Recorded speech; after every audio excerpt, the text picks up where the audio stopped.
በህይወት ደስተኛ መሆን ከፈለግ ምርጫ የሌለው አማራጭ አላህን ብቻ ማየት ነው። አዎ ህይወት በችግር የተሞላች ናት። ፈተናዎቿ፣ ችግሮቿ አያልቁም፣ ገደብም የላቸውም።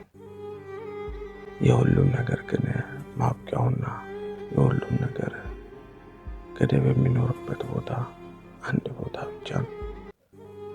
ወደ አላህ ጋር መጠጋት። አዎ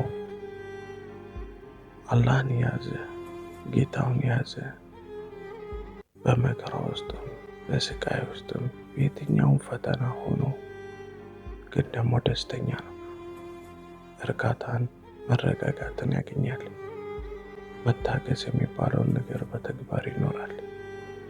ስለዚህ ወዳጄ እውነተኛ ደስታ፣ እውነተኛ ሰላም፣ እውነተኛ እርካታ የሚገኝበት ቦታ ያ ወደ አላህ መቃረብ ነው። አላህን አጥብቆ የያዘ ወደ አላህ የቀረበ ሁሌም ደስተኛ ነው እና አላህ ሁላችንም ወደ አላህ የምንቃረብና ከሚጸኑ ሰዎች አላህ ያደርገን። አሚን።